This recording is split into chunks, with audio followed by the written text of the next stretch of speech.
তোকে তো আজকাল কোনো কাজ বলেই সুবিধে হয়নি কো। যত বয়স বাড়ছে তো তত ঢেঁড়স হচ্ছিস তুই। আমার হাতে ব্যথাখানা বড় বেড়েছে, নইলে কি আর তোকে বলতুম? আমি নিজেই হাতে করে ধরে নিয়ে আসতুম। হ্যাঁ মামনি, এই কিসের বাক্স নামিয়ে আনছো তুমি এত কষ্ট করে? ওমা, ও তো আমার গয়নার বাক্স গো। তুমি তো কতবার সাহায্য দিয়েছো, তোমার মনে নেই? তো গয়নার বাক্স নিয়ে এখানে কেন? সে কৈফিয়ত তো তোমায় দুভনি ননদিনী। হ্যাঁ, সেই কৈফিয়ত যাকে দেয়ার তাকেই দেবো। বগ্ন, বাস্কখানা হেতা রাখ। ও সাজিমা, তোর বাপকে বলো চাঁদ বাবার বইয়ের জন্য সোনার গয়না নিয়ে এসছি, সে যেন দেখে নেয়। আবার কেউ যেন ভাবে নেকো যে আমি আমার সোনার গয়না নিয়ে এসছি। আমার আর তেমন ধারা সামর্থ্য কোথায়? আমি কি আর তোমাদের মতো মানুষ যে গাড়ি হাঁকিয়ে দোকানে যাব, গ্যাটের করে খরচা করে যেটা চোখে পছন্দ, যেটা চোখে সয় সেটা নিয়ে আসবো? সেই কপাল করে কি আর আমি এসেছি? আমার শাশুড়ি মা মরার আগে এই সিন্দুকখানা আমার হাতে দিয়েছিলেন, দিয়ে বলেছিলেন যে নাত বউ এলে তাকে কি গয়না দিতে হবে। এই যে নাতনিরা, তাদের যখন বিয়ে হবে কি গয়না দিয়ে সাজিয়ে দিতে হবে তারই দায়িত্ব হয়ে আছি মা। তোমার বাপকে বলো বলো বলো গয়নাগুলো ভালো করে দেখে নিতে। এসব দেখে কেউ যেন না আবার ভাবে আমি বড় নাকি চাল দেখাচ্ছি।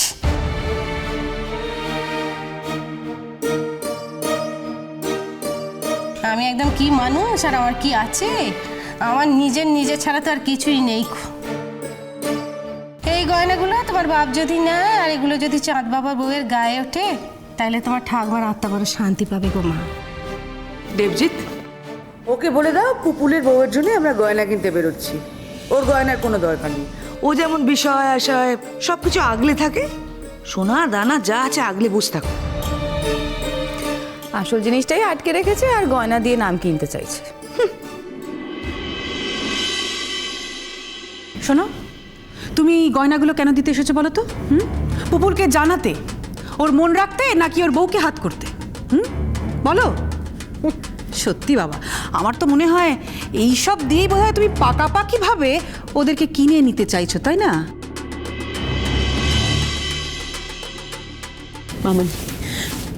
মামনি, বগ্নদাকে বলো গয়নার বাক্সটা উপরে রেখে আসতে। বগ্নদা, যাও যাও, গয়নার বাক্সটা উপরে রেখে এসো, যাও। না না না না, রাধারানী একবার যে জিনিস দেয় সে জিনিস ফেরত নেয় নিকো।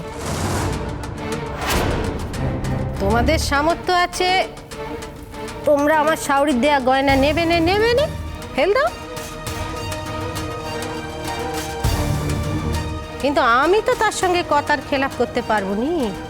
তার আত্মার কাছে আমি কি উত্তর দেবো বলো দেখিনি?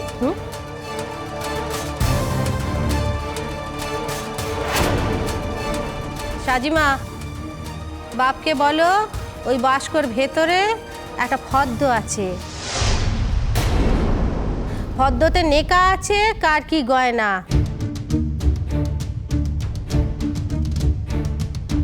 সবার ওপরে আছে নাত বউয়ের গয়না। শ্বশুর মশাইকে পাশে বসিয়ে শাশুড়ি নিষ্টি করিয়ে তাতে সই করিয়েছিলেন। সেই নিষ্টি দেখে যেন গয়না মিলিয়ে নেয়। বাপকে বলো। বললাম তো গয়না নেব না। আমার ছেলের বউয়ের জন্য গয়না কেনা যথেষ্ট সাধ্য আছে আমার। ওই গয়না আমি ছুঁয়েও দেখবো না। হ্যাঁ, যেদিন সব ছেড়ে চলে যেতে পারবে সেদিন ওই গয়নায় হাত দেবো, আজ নয় তো। বগ্ন, এটা নিয়ে যাও। আর চলো। এক মিনিট দিদি ভাই, এক মিনিট।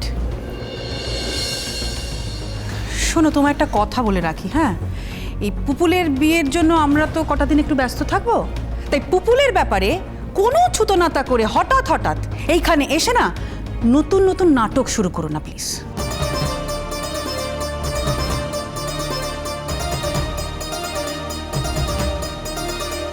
মামনি, মামনি তুমি পারোও বটে। নিজের থেকে বয়স এই সম্পর্কে ছোটদের কাছ থেকে এই অপমান পেতে তোমার ভালো লাগে? কি দরকার কি এই দান খয়রাতি করার? যাদেরকে দিচ্ছ তাদের যদি দরকার না থাকে দিও না। তোমার গয়না তো তুমি নিয়ে চলে যাবে না, যেখানকার জিনিস সেখানেই থাকুক।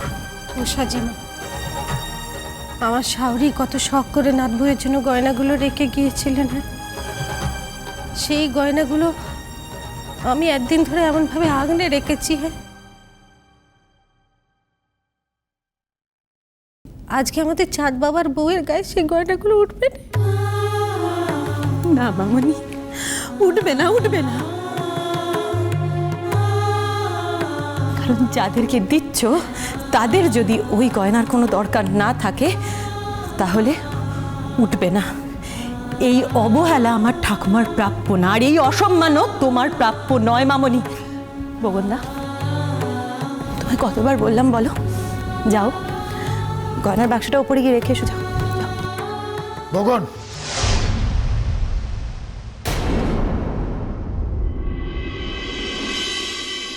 তুমি যাও, এখান থেকে যাও। যাচ্ছে। এটা এখানেই থাকবে। তোমাকে যেতে বললাম। আমি যাচ্ছি। এই গয়নার বাক্স এখানেই থাকবে এবং এই বাড়ির পুত্রবধূ আমার মায়ের দেয়া গয়নাই পরবে, and that is final.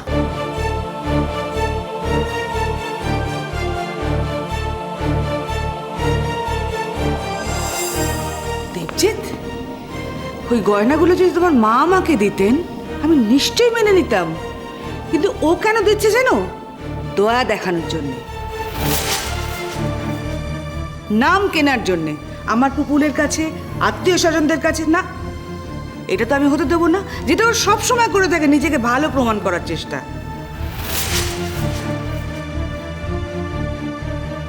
নিয়ে যাও গয়না, নিয়ে যাও বলছি, নিয়ে যাও। শ্রেষ্ঠা, আমি যখন বলেছি এই গয়নার বাক্স এখানে থাকবে, তার মানে গয়নার বাক্স এখানেই থাকবে। পুপুলের বউ এই বাড়িতে আমার মায়ের দেয়া গয়না পরেই ঢুকবে। কার হাত দিয়ে গয়নাগুলো এসছে দ্যাটস ইজ নট ইম্পর্টেন্ট। সত্যি তো, যদি কেউ এতগুলো বছর ধরে যত্ন করে এই গয়নাগুলো রেখে থাকে যে সময় মতন আমার পুত্রবধূর হাতে তুলে দেবে, তাতে ওর কোনো দোষ নেই। দেবজিৎ, তুমি এনাফ, এনাফ শ্রেষ্ঠা। তুমি ওকে অপমান করতে গিয়ে আমার মাকে অপমান করছো।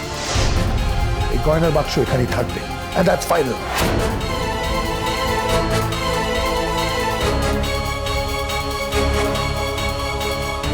সাজিমা, চাঁদ বাবার বউয়ের গায়ে যদি গয়নাগুলো ওঠে তাইলে আমার শাওরির আত্মা খুব শান্তি পাবে।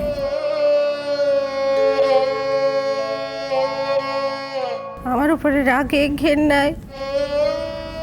তোমার বাপ যদি এই গয়নাগুলো গ্রহণ না করতেন, আর চাঁদ বাবার বউ যদি তার প্রাপ্য থেকে বঞ্চিত হতো, তাইলে শাওরি মা যেতেই থাকুন না কেন খুব কষ্ট পেতেন।